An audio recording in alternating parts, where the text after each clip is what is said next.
नमस्कार, मेरा नाम विश्वजीत कुमार और आप देख रहे हैं वाक फॉर इंडिया न्यूज। जिस तरह से तमिलनाडु में बिहारी मजदूरों के साथ जिस तरह से बदसलूकी की जा रही है, उनके साथ मारपीट किया जा रहा है, तो ऐसा सोशल मीडिया से खबर सुनने और पढ़ने को मिल रहा है। लेकिन जिस तरह से बिहार में पक्ष और विपक्ष आपस में तू तू मैं करने में लगा हुआ है, लेकिन बिहार का बदहाली पर कभी ये लोग बात नहीं करते हैं। अभी ऐसा लग रहा है कि 2024 का लोकसभा चुनाव आने वाला है, उससे पहले जिस तरह से बिहार में ये पार्टी छोड़ के उस पार्टी को पकड़ने का जो पुराना रिवाज है, तो वहीं जिस तरह से अब तेजस्वी यादव जो कभी विपक्ष में बैठते थे तो नीतीश कुमार का सभी योजना में इनको कमी दिखाई देता था, लेकिन जैसे ही गलबहिया करके सत्ता में आ गए तेजस्वी यादव जी को सब चीज अब अपना सा लगने लगा है।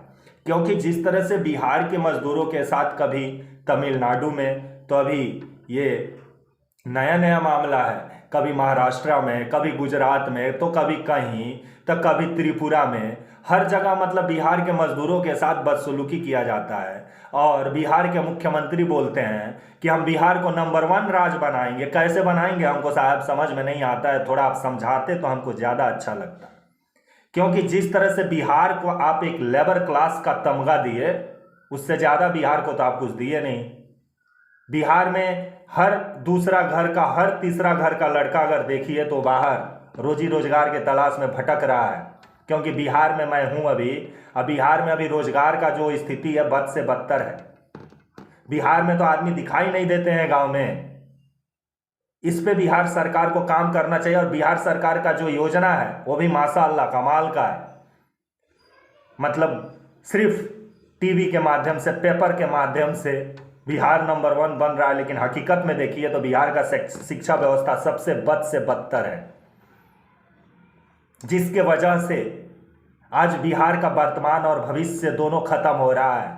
बिहार में थोक भाव में जिस तरह से कोचिंग क्लासेस खोले गए हैं, जहां 4x4 के रूम में बच्चों का भविष्य से ये सब खेलते हैं। ना बच्चे के लिए लाइब्रेरी है, ना बच्चे के लिए कैंपस है, ना बच्चे के लिए अच्छा सा कैंटीन है, ना बच्चे के लिए अच्छा सा प्लेग्राउंड है। और ये लोग कोचिंग में ही लगता है कि भारत का भविष्य तैयार कर देंगे। जिस तरह से बिहार में कोचिंग वाले गंध मचा के रखे हुए हैं हर जगह, कि सिर्फ क्वांटिटी इन लोगों का कोचिंग क्लास से निकलता है, क्वालिटी खोज दिया जाए तो घंटा दिखाई नहीं देता है। लेकिन जिस तरह से बिहार में हर जगह, हर चौक चौराहे पर एक कोचिंग का बोर्ड आपको देखने को मिलेगा, क्योंकि अब शिक्षा भी धंधा हो गया है। और ये मैं नहीं कह रहा हूं, ये इस देश के प्रथम राष्ट्रपति डॉक्टर राजेंद्र प्रसाद जी का कहना था कि अगर शिक्षा पे सरकार ध्यान नहीं दी तो आने वाला समय में धंधा बन जाएगा, जो आज शिक्षा हमारे देश में धंधा है। यहाँ आप बड़ा से बड़ा डिग्री घर में बैठ के खरीद सकते हैं, पैसा है फेंकिए, डिग्री आपके पास है। क्योंकि शिक्षा मजाक बन गया है। टीचर तो गुरु घंटाल बन के घूम रहे हैं। सरकारी स्कूल का बिहार का जो टीचर लोग हैं, ये लोग गुरु घंटाल हैं, गुरु नहीं है। 60,000, 70,000, 80,000 रुपया उठा रहे हैं और डेल्टा को डेल्टा लिखते हैं। स्कूल में जाते हैं, बोलते हैं का लेडिया दाल गईले है कि ना गई है। भाषा तो सबसे 3rd क्लास का है, मास्टर का तो नंबर 1 क्लास का लड़का कैसे बनेगा वो तो ऊपर वाला ही जानता है। और जिस तरह से बिहारी मजदूरों के साथ तमिलनाडु में जो देखने और सुनने को मिल रहा है, उन लोग के साथ बदसलूकी किया जा रहा है, तो इस पे बिहार के मुख्यमंत्री माननीय नीतीश कुमार जी और तेजस्वी यादव को ध्यान देना चाहिए। जो तेजस्वी यादव आए दिन बिहार को नंबर 1 राज्य बनाने के बारे में दावा करते थे, लेकिन आज वही बोल रहे हैं कि ये अफवाह है। अफवाह है तो इसका जांच कराइए ना, सही क्या है गलत क्या है मालूम चल जाएगा। लेकिन जिस तरह से बिहार को एक मजदूर क्लास बना के छोड़ दिया गया बिहार के नेताओं के द्वारा, जिसके वजह से आज बिहार सिर्फ मजदूर बन के रह गए हैं बिहार के नौजवान। क्योंकि बिहार में शिक्षा खत्म, क्योंकि नेता सब जानते हैं कि बिहार का शिक्षा सही हो जाएगा तो इन्हीं लोग से लगेगा सब लड़का सब सवाल करने, तो फिर ये लोग झोरिया झंडी उठा के भाग जाना पड़ेगा। क्योंकि जो ड्रामा अभी बिहार का विधानसभा में देखने को मिल रहा है कि दिन भर ये सब लड़ता है और शाम होते होते अपना फॉर्चूनर, अपना इनोवा, अपना मर्सिडीज उठा के सब शादी ब्याह में चल जाता है घूमने के लिए। और शादी ब्याह में ऐसा लगता है कि अब भाड़ में जाए बिहार का जनता, फिर जाएंगे हाथ जोड़ी करेंगे, फिर 500 रुपया मुर्गा दारू खिला ही देंगे, वोट मिल ही जाएगा। लेकिन आजकल बिहार में जिस तरह से बिहार का प्रशासन दारू खोजने में लगा है, उतना बिहार का प्रशासन अगर बिहार में सामाजिक सुरक्षा देने में खड़ा रहता तो आज बिहार में दिन दहाड़े मर्डर नहीं होता। लेकिन बिहार का पुलिस अभी दारू खोज रहा है और ये सब दारू डेली खोजता है और डेली दारूइयो मिल जाता है। कमाल का मतलब बिहार का ये दारूबंदी योजना है। हमको तो ये मालूम ही नहीं, मतलब कृपया हमको नीतीश कुमार जी समझाते तो ज़्यादा बेटर होता कि दारू पीना क्या भारत में नैतिक है कि अनैतिक है, बस आप इतना ही बता दीजिए। क्योंकि आप बिहार भारत से तो अलग नहीं है, भारत का ही एक अभिन्न अंग है बिहार। वहाँ पे आप एक अलग नियम कानून बनाते हैं। झारखंड में दारू मिलता है, यूपी में दारू मिलता है, बंगाल में दारू मिलता है। जो आपके पड़ोसी राज्य हैं पहले उनसे तो बात कीजिए ना कि वो लोग अपने अपने राज्य में दारू बंद करें। बिहार में ऑटोमेटिक बंद हो जाएगा, उससे बढ़िया रहेगा आप मोदी जी से मिलिए। देखते हैं मोदी जी आपका बात मान लेते हैं। जितना बड़ा बड़ा कंपनी है दारू बनाने वाला, क्या आपका बात मान के मोदी जी वो लोग को मना कर देंगे कि दारू मत बनाओ? क्योंकि भारत सरकार की सबसे ज़्यादा कमाई कहीं से होता है तो दारू बेच के होता है। अब बिहार का 6,000 करोड़ का रेवेन्यू का घाटा हर साल हो रहा है। इस पर सोचना चाहिए। कोई भी योजना अगर आप लाते हैं, दारूबंदी योजना आप लेके आए थे तो बिहार के लोगों के साथ कभी बात की है? कभी नहीं। 4 आदमी बैठे, डिसाइड हो गया कि ये करना है। लोकतंत्र है, तानाशाही तंत्र थोड़ी है साहब।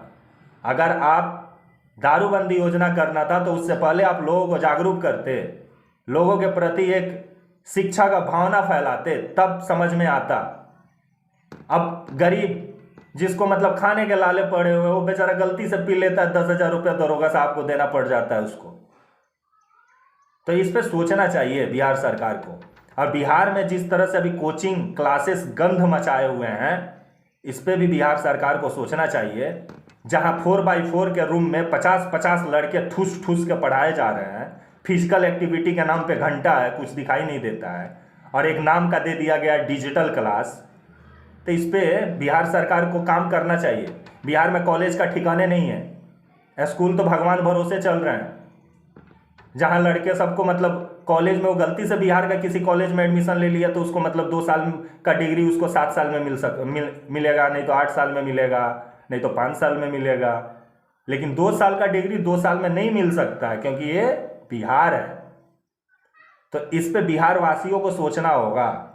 जब तक बिहार में जाति पात पे मतदान होगा तब तक बिहार का कुछ नहीं हो सकता है। आज बिहार में जिस तरह से बाल विवाह सबसे बड़ा मुद्दा है, 15 साल 16 साल में लड़कियों की शादी हो जाती है, उस पर कोई भी सरकार, कोई भी ये कुछ कानून बनाने को तैयार नहीं है। क्योंकि बिहार में जिस तरह से लड़कियों के साथ भेदभाव देखने को मिलता है, उस पर सरकार क्या कभी लगाम लगाई? 15-16 साल में जिस लड़की को पढ़ना होता है, जिस लड़की को सपना देखना होता है, उसी समय उसका हाथ पीला हो जाता है। आपका यही बिहार है। कभी आप जमीन पे उतरिए, समस्या आप खोजने उतरे हैं बिहार में, तो बिहार में बहुत बड़ा बड़ा समस्या है। बाल विवाह सबसे बड़ा समस्या है, कुपोषण सबसे बड़ा समस्या है, भ्रष्टाचार सबसे बड़ा समस्या है, और सबसे बड़ा सुरक्षा, सामाजिक सुरक्षा। क्योंकि बिहार में जिस तरह से रंगदारी चलता है, ये जब तक ये रंगदारी खत्म नहीं होगा बिहार से, तब तक बिहार कभी नंबर 1 नहीं बन सकता है। इस पे माननीय नीतीश कुमार जी को ध्यान देना चाहिए। और अभी वर्तमान के जो हमारे उप मुख्यमंत्री हैं हमारे बिहार के, तेजस्वी यादव जी, उनको भी ध्यान देना चाहिए। बिहार में बाहर से इन्वेस्टर कैसे आए, कैसे बिहार में इन्वेस्ट करें, कि बिहार में रोजगार हो, कि बिहार के लोग काम की तलाश में दूसरे राज्य ना जाएं, उनको अपमान दूसरे राज्य में ना झेलना पड़े, उस लायक बिहार में व्यवस्था हो। और वो होगा कैसे? जब तक यहाँ कोई भी, अगर मान लीजिए पूंजीपति आता है यहाँ अपना कुछ कारखाने के बारे में बात करता है, तो पहले उसको रंगदारी से निपटना पड़ेगा।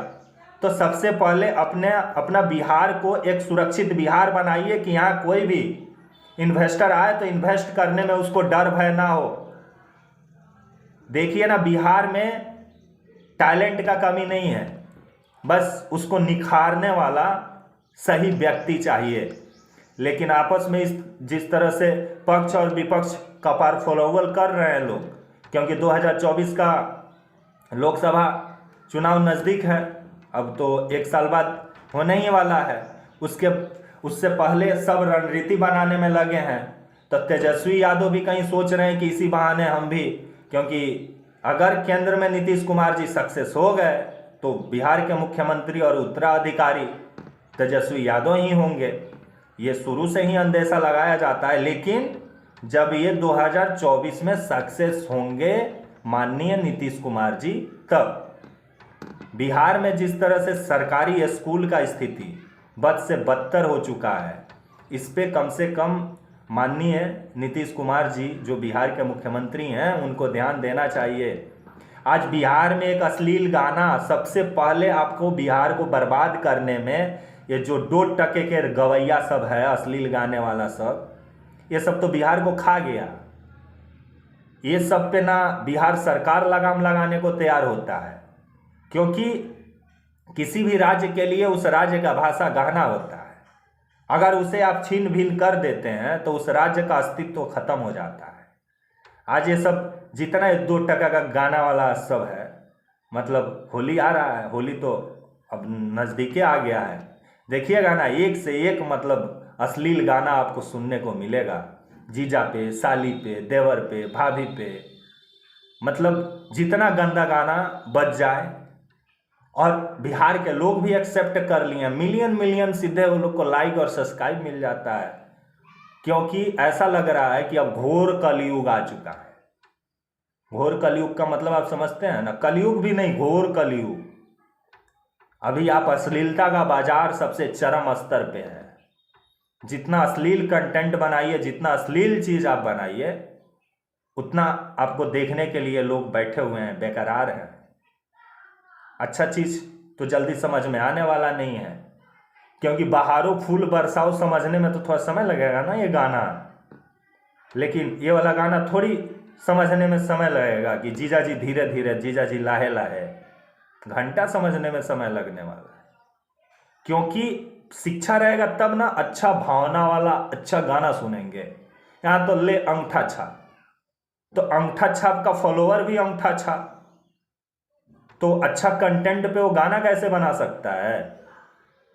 और बिहार के जो राइटर हैं वो सब कमाल का राइटर है कि वो सूतता भी है सब तो अश्लीले सोचता है, जागता भी है सब तो अश्लीले सोचता है।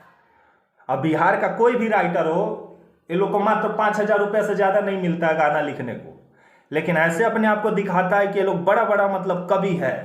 मुंशी प्रेमचंद्र का ये लोग क्या बोले, अब कभी कभी दिमाग ये सब पे खराब हो जाता है, लेकिन क्या बोलेंगे जब बिहार का नेता ही ये लोग को स्टार बना के अपना चुनाव प्रचार में बुला के चुनाव प्रचार सब करवाए, तो बिहार का बंटाधार होना तो तय है। जिस तरह से बिहार के मजदूरों के साथ अलग अलग प्रदेशों में घटना पहले भी हुई है, और अभी तमिलनाडु से जिस तरह से खबर सुनने को आ रहा है, तो इस पर तमिलनाडु के जो मुख्यमंत्री हैं स्टेलिंग, उनका कहना है कि हम बिहार के मजदूरों को सुरक्षा देंगे। लेकिन इस पे बिहार सरकार को सोचना चाहिए कि आपके मजदूरों के साथ ही ऐसा क्यों होता है। बिहार को हम क्यों नहीं वैसा बनाएं कि हमारा कोई भी बिहारी बिहार से ना जाए। बिहार में टैलेंट भरे पड़े हैं, वही टैलेंट दूसरे राज्यों में जाकर वो टैलेंट से वो राज्य ग्रोथ करता है। लेकिन आपका बिहार, अगर वो टैलेंट बिहार में रहे, उसको वो सुविधा बिहार में दिया जाए, तो क्यों जाएगा दूसरा राज्य में। अपना राज्य का भी एक अस्तित्व होता है। अब बिहार वो धरती है जो बड़ा बड़ा योद्धा को पैदा किया है, तो बिहार में टैलेंट का कमी नहीं है। लेकिन बिहार में आधा से अधिक जो विधानसभा में बैठने वाले सब हैं, सब ये हैं। अगर ढंग से लोग का इंटरव्यू ले लिया जाए तो सबका काला चिट्ठा सामने आ जाएगा। लेकिन आजकल गोदी मीडिया का जमाना है, सच्चाई सामने आता नहीं है। लेकिन इस पे बिहार सरकार को सोचना चाहिए कि आप ही के मजदूरों के साथ ऐसा क्यों होता है जो मेहनती होते हैं। बिहार में बिहारी वैसे भी कोई भी काम में दिल और जान दोनों लगाते हैं, इसलिए उनका आदर होना चाहिए। क्योंकि बिहारी जो काम कोई नहीं करता है वो काम बिहारी करता है, ये चीज़ याद रखिएगा। और जिस तरह से बिहारियों के साथ अभी बदसलूकी हो रहा है, तो इस पे माननीय नीतीश कुमार जी को सोचना चाहिए और इस पे वहाँ के जो मुख्यमंत्री हैं स्टेलिंग, उनसे बात करना चाहिए कि आप हमारे बिहारी मजदूरों के साथ कुछ भी होता है तो उसका जिम्मेवार वहाँ के मुख्यमंत्री होंगे। क्योंकि हमारे बिहार, यूपी और झारखंड के मजदूर जो हैं वो जाते हैं रोजी रोजगार के तलाश में, क्योंकि यहाँ पे उन्हें रोजगार नहीं मिल पाता है। अगर यहाँ की सरकार उन्हें रोजगार दे तो नहीं जाएंगे, मैं ये दावे के साथ बोल सकता हूँ। और इसी के साथ मैं आप सबों से विदा लेता हूँ, लेकिन मैं बिहार सरकार से ही उम्मीद रखूँगा कि आने वाला समय में बिहार में उस टाइप का स्ट्रक्चर बनाया जाए, उस टाइप का सामान मुहैया कराया जाए बिहार के टैलेंटेड लोगों को कि वो बिहार छोड़कर कहीं नहीं जाएं और उनको कहीं अपमानित ना महसूस करना पड़े।